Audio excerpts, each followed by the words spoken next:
Baik, bismillahirrahmanirrahim. Assalamualaikum warahmatullahi wabarakatuh. Berjumpa lagi dengan saya Ilham Damurian Jaya di mata kuliah pengantar teori ukuran dan integral lebih. Nah, kali ini kita akan melanjutkan pembahasan kita terkait dengan ruang LP, yang mana kita masuk ke subbab yang ketiga, yaitu aproksimasi di LP. Nah, di sini pada dasarnya ide kenapa ini terjadi, ya kita lihat bahwasanya di bilangan real. Ya, kalau kita melihat bilangan real, kita bisa mengatakan bilangan real itu terdiri dari dua jenis bilangan, yaitu bilangan rasional dan irasional. Dan kita tahu bahwa bilangan rasional itu countable, irasional itu uncountable, dan kita tidak memiliki bentuk dari bilangan irasional itu seperti apa. Namun bilangan rasional kita bisa peroleh dengan mudah gitu ya. Nah, dan ternyata di bilangan real ini kita bisa menghampiri bilangan rasional, bilangan irasional dengan menggunakan bilangan rasional. Nah, itu nanti Anda pelajari di analisis real namun di tingkat yang lebih tinggi. Kemudian kalau di kalkulus, ya, kalau di kalkulus kita juga sering menemukan fungsi-fungsi yang paling banyak yang kita temukan adalah fungsi-fungsi kontinu. Nah, di situ eh, ya kalau fungsi kontinu berarti kita cukup familiar, oleh karenanya kita lihat akan tetapi di LP atau di ruang fungsi terintegralkan pada lebih ya dengan bentuk integralnya dengan menggunakan norm P gitu ya. Maka di sini fungsi-fungsinya justru tidak banyak yang merupakan fungsi kontinu. Namun ya kita bisa gunakan cara yang hampir sama dengan yang dilakukan pada bilangan real, yaitu kita bisa hampiri fungsi-fungsi yang tidak kontinu ini dari fungsi-fungsi yang kontinu. Nah, itu target kita pada sub bab ini, yaitu tentang aproksimasi di LP. Nah, untuk itu pertama ya, kita lihat dulu ya bagaimana hampiran yang mungkin terjadi. Nah, yaitu dilema 3.3.1 ini, misalkan P itu lebih dari atau sama dengan 1, artinya LP ini di semua P gitu ya. Dan F itu anggota dari LP, termasuk L1, L2 dan seterusnya sampai dengan L hingga tentu saja. Diberikan epsilon positif, maka akan terdapat fungsi G sedemikian sehingga akan terdapat fungsi terbatas G. Artinya fungsi G ini adalah fungsi yang terbatas. Sebenarnya sehingga norm F kurang G atau norm P dari F kurang G itu kurang dari epsilon. Nah, di sini untuk menunjukkannya yang kita lakukan adalah bahwasanya kalau F ini terbatas atau ya yang kita lakukan adalah kita cari nilai fungsi yang terbatas sehingga memenuhi ketaksamaan ini ya, ketaksamaan ini.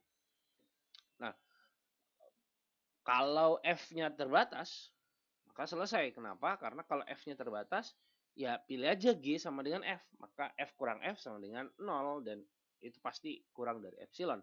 Dan sudah selesai ya. Maka kita asumsikan bahwa F ini tidak terbatas. Untuk apa? Untuk memperoleh hasil yang lebih umum. Nah, asumsikan bahwa F ini tidak terbatas.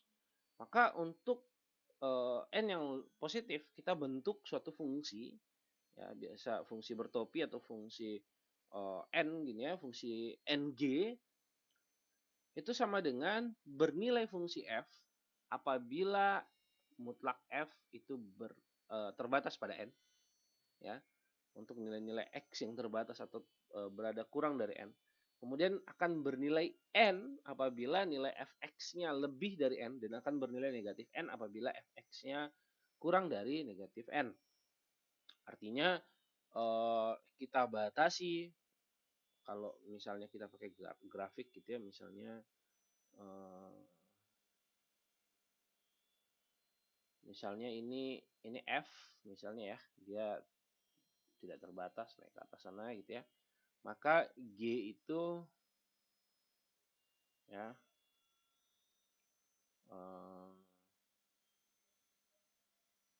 misal ini enggak di situ ya. Ini harusnya dia sampai bawah. misalnya seperti ini.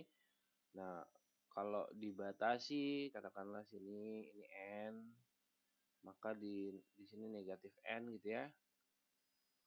Nah, fungsinya kalau berada di dalamnya, di dalam rentang dari negatif N sampai N, itu akan seperti ini. Ketika dia naik ke atas, dia akan lurus. Ya, ini masih seperti ini gitu ya. Ya, anggap aja seperti itu, maka kemudian lurus seperti ini. Jadi dia hanya akan terbatas pada negatif N sampai N. Ya, nilai fungsinya hanya sampai negatif N dan N saja. Nah, seperti itu. Ini saya saja seperti penuh-penuhin kertasnya. Nah,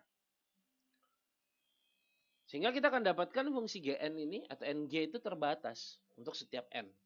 Semakin besar N-nya ya semakin besar batasnya gitu ya. Nah, lebih jauh lagi kalau kita ambil N menuju tak hingga, maka dia akan menuju ke nilai fungsi F.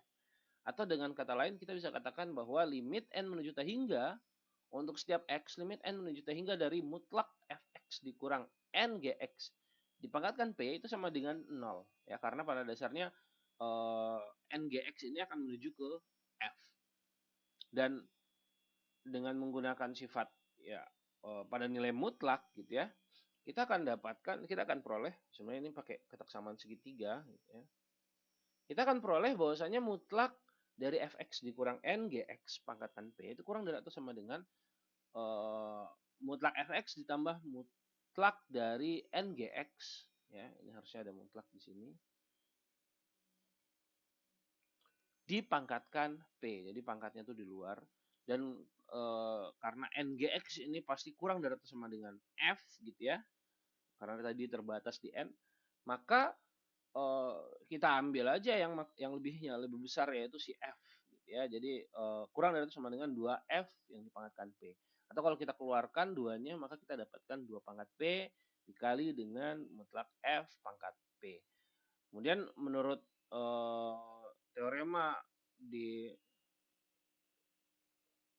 teorema kekonvergenan terdominasi lebeh ya, dengan menggunakan 2 pangkat p dikali mutlak f dipangkatkan p ini sebagai fungsi yang terdominasi, maka kita akan dapatkan bahwa ini ya, mutlak ini adalah fungsi yang terintegralkan secara lebeh ya. Secara lebeh dan dia akan menuju ke 0. Ya, dan limitnya kita bisa masukkan ke dalam dan ya menjadi menuju ke 0. Jadi integral 0 sama dengan 0. Akibatnya apa? Akibatnya normnya pun ingat bahwa norm F, norm PF itu adalah integral dari mutlak F pangkat P pangkat super P gini ya. Maka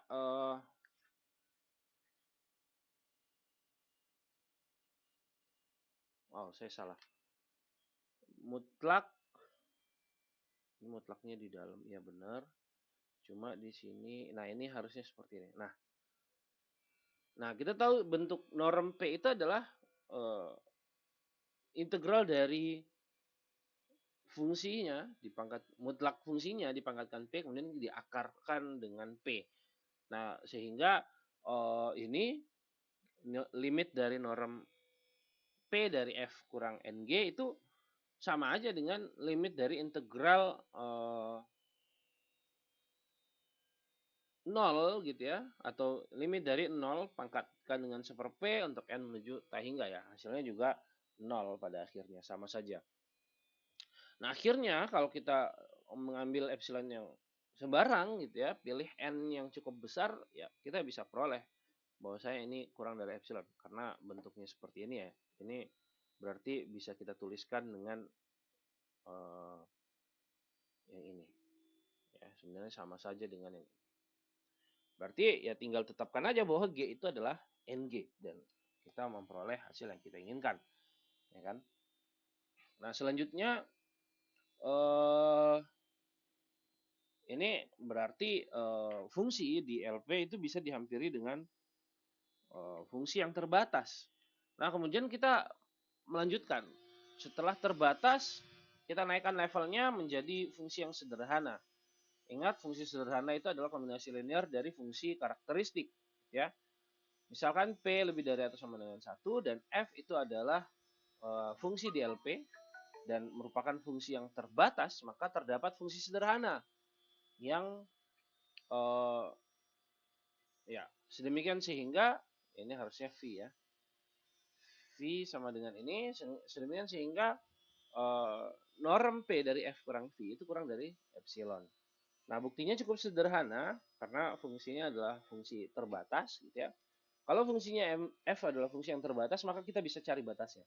Berarti ada m sedemikian sehingga fx ini berada di antara m besar dan negatif m besar.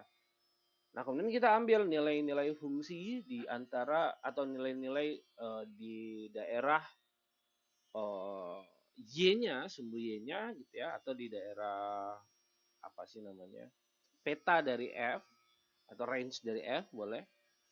Dimana kita bisa buat barisan gitu ya, barisan naik dari negatif M sampai dengan M besar dengan bilangan-bilangan yaitu Y0, Y1 sampai dengan YN. Nah, ini dipilih dengan catatan selisih dari masing-masing titik itu adalah kurang dari epsilon per B kurang A pangkat seper P atau akar pangkat P dari B kurang A. Untuk I-nya tentu saja dari 1 sampai N. Ya, karena ya kita menginginkan mengcover semuanya. Nah, kemudian kita bentuk himpunan. Himpunan AI yaitu nilai-nilai fungsi X di mana fx-nya itu berada di antara y kurang 1 sampai dengan y. Tujuannya apa? Tujuannya adalah untuk membuat fungsi sederhana. Gitu ya. Sehingga kita bisa definisikan fungsi sederhananya yaitu V sebagai ini ya, sebagai sigma AI CI. Nah, jika X anggota A, maka kita akan punya bahwasanya Fx dikurang Cx, Fx dikurang Vx itu adalah kurang dari epsilon per N kurang A dipangkatkan 1 per P. Kenapa? Karena nanti pada akhirnya Fx kurang Vx itu berada di antara subselang ini, gitu ya, masing-masing. Lebih jauh lagi kalau X itu dalam interval A sampai B, ini A-nya tuh harusnya AI gitu ya, salah satu himpunan A. Dan X kalau X itu anggota dari interval A sampai B dan termuat di AI untuk tepat 1I,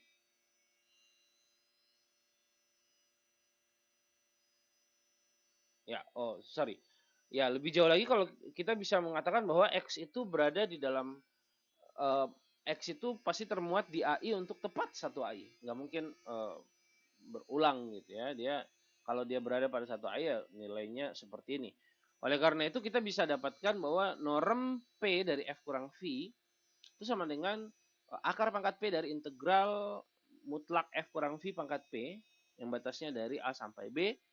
Nah, ini kurang dari atau sama dengan ini.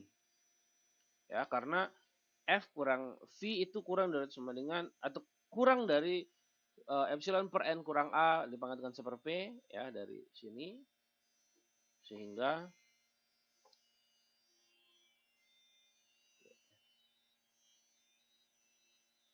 dari sini sehingga kita dapatkan yang ini menjadi yang di bawah ya, karena dia kurang dari sama dengannya karena dia bentuknya udah pakai integral gitu. Siapa tahu jadi sama. Nah, ini kemudian kita operasikan ini epsilon pangkat P ini B kurang A pangkat 1 per P menjadi epsilon pangkat P per B kurang A gitu ya. Dan ini kan nggak ada unsur variabelnya sehingga ya integralnya itu dikeluarkan saja gitu ya, tinggal dikalikan dengan panjang selangnya yaitu B kurang A. Nah, kemudian B kurang A dikali B kurang A ini habis gitu ya. Kemudian epsilon atau B kurang A dibagi B kurang A itu sama dengan 1. Lalu epsilon per pangkat P diakarkan pangkat P juga hasilnya adalah epsilon sehingga langsung diperoleh hasilnya mengatakan bahwa norm F kurang V norm P dari F kurang V itu kurang dari atau sama dengan epsilon. Ya. Ya, ini bisa aja kita menggunakan tanda kurang dari. Nah, kemudian di sini berarti kita punya apa? Kita punya bahwa fungsi yang terbatas itu bisa dihampiri dengan fungsi sederhana.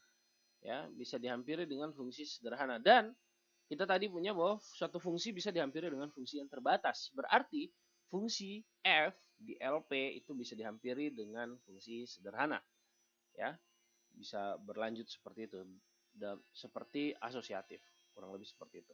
Nah, kemudian lemma berikutnya ini kalau kita ingin menunjukkan bahwa fungsi-fungsi sederhana itu bisa dihampiri oleh fungsi kontinu. Ya, gampangnya ya kita melihat bahwasanya fungsi sederhana ini kan kombinasi linear dari fungsi karakteristik. Jadi cukup melihat bahwa kalau fungsi itu adalah fungsi karakteristik dan dia bisa dihampiri dengan fungsi kontinu, maka begitu juga dengan fungsi sederhana. Nah, di lemma 3.3.3 mengatakan bahwa misal E adalah suatu himpunan terukur pada interval A sampai B, diberikan epsilon itu adalah suatu bilangan real positif dan P itu lebih dari sama dengan 1, terdapat fungsi kontinu H sedemikian sehingga norm P dari fungsi karakteristik pada himpunan E dikurang H itu kurang dari epsilon. Nah, ini kita mulai dari epsilon positif, kemudian kita idenya adalah dengan melihat dengan menggunakan fakta bahwa E adalah himpunan terukur. Nah, ketika E adalah himpunan terukur, maka akan ada himpunan buka G dan juga himpunan buka F yang memenuhi ketaksamaan ini. Ya, memenuhi ketaksamaan ini. Yaitu G itu memuat E, sehingga ukuran G kurang E itu kurang dari epsilon pangkat P per 2, dan juga F itu termuat di E atau E memuat F, sehingga ukuran dari E kurang F itu kurang dari epsilon per P, epsilon pangkat P per 2. Nah, karena F ini termuat di E termuat di G gitu ya, dan kalau kita ambil irisannya, F diiriskan dengan GC itu sama dengan himpunan kosong, ya, maka G atau ukuran dari G tanpa F itu pasti ada dan kurang dari epsilon gitu ya, jadi ukurannya cukup dekat. Nah, karena fungsi F dan G komplement dari G ini adalah himpunan tutup dan saling disjoin, kita bisa mendefinisikan atau kita bisa membuat sebuah fungsi Hx di mana nilainya adalah perbandingan atau pembagian antara jarak suatu titik X ke himpunan G, himpunan komplement G dibagi dengan jumlahan jarak X ke ke himpunan F dan jarak X ke komplement dari G. Ya, jadi ya ini menghasilkan suatu fungsi yang terdefinisi. Kenapa? Karena ketika X-nya di F, maka jarak dari X ke F itu 0. Dan tapi berarti X itu berada di luar komplement dari G. Maka pasti jarak dari komplement G dengan F itu tidak sama dengan 0. Begitu juga sebaliknya, kalau X-nya ada di anggota GC, maka jaraknya ya di dx, g, g komplement G ini sama dengan 0, dan dx, atau dx dan F ini tidak sama dengan 0. Jadi masih terdefinisi ya. Nah, karena dia masih terdefinisi berarti ya, cukup memiliki nilai. Hx ini adalah fungsi yang terdefinisi. Dan kita bisa lihat bahwa fungsi x, fungsi dx, f, dx, g komplement itu adalah fungsi-fungsi yang kontinu. Ya. Akibatnya apa? Kalau dia fungsi kontinu berarti hx juga adalah fungsi yang kontinu. Karena sebagaimana yang kita ketahui bahwa fungsi itu kontinu, fungsi yang fungsi rasional itu dikatakan kontinu pada daerah definisinya, ya. Dan ya, ketika X anggota GC maka HX sama dengan 0, ketika X anggota F maka HX sama dengan 1. Ya, HX sama dengan 1. Jadi CE gitu ya. CEX kurang HX ini sama dengan 0 atau 1, hanya ada dua pilihan. Dan nilai fungsi dari H ini antara 0 sampai 1, akibatnya menghasilkan selisih dari, ini kurang mutlaknya ya, mutlak fungsi karakteristik pada himpunan E dikurang H itu kurang dari sama dengan 1, yaitu fungsi karakteristik dari pada, atau ya, fungsi karakteristik pada G kurang F. Nah, jika X-nya berada di G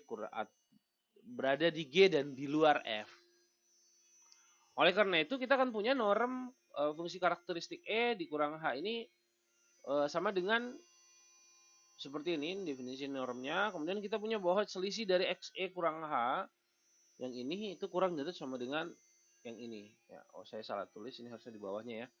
Kemudian di sini ini nggak ada lagi ya, karena nilainya hanya 0 atau 1, dipangkatkan P juga nggak berubah apa-apa gitu ya. Maka ya nggak apa-apa dibuat jadi, hilangkan saja pangkat P. Kemudian sehingga kita peroleh ini adalah integral dari fungsi karakteristik G tanpa F dipangkatkan seper P. Dan ini hasilnya adalah ukuran dari ukuran dari himpunan G tanpa F. Artinya nilainya adalah epsilon pangkat P yang ini. Ya. Nah, karena nilainya seperti ini, epsilon pangkat P dipangkatkan seper P, ya, hasilnya adalah epsilon. Sehingga kita peroleh bahwa norm ini kurang dari epsilon. Atau kita bisa katakan bahwa setiap fungsi karakteristik bisa dihampiri dengan suatu fungsi kontinu. Nah, akibatnya di situ adalah fungsi sederhana juga bisa dihampiri dengan fungsi kontinu. Nah, ini saya minta Anda coba kerjakan ya. Bagaimana cara kerjakannya? Ya, ini menggunakan sifat penjumlahan dari integral gitu ya, dan perkalian skalar dikalikan dengan suatu konstanta. Jadi sebenarnya mudah untuk menunjukkan bahwa ini merupakan bukti ini merupakan pernyataan yang benar gitu ya. Akibat 3.4 ini menyatakan pernyataan yang benar. Nanti kita bahas ketika kita berjumpa via virtual. Kemudian yang terakhir yaitu adalah teorema yang kita harapkan, yang mengatakan bahwa satu fungsi di LP itu akan memiliki fungsi yang menghampirinya atau bisa dihampiri dengan suatu fungsi kontinu ya. Ya, ini kita tinggal menggunakan lemma 3.3.1, lemma 3.3.2 dan juga akibat 3.3.4 ya, atau yang kita sudah dapatkan tadi. Bahwasanya kalau kita punya epsilon positif, menurut lemma 3.3.1 akan ada suatu bilangan terbatas atau fungsi terbatas G, sehingga F dikurang NG ini kurang dari epsilon per 2. Normnya kurang dari epsilon per 2. Kemudian menurut 3.3.2 fungsi ada juga fungsi sederhana V yang menghampiri fungsi terbatas NG tadi.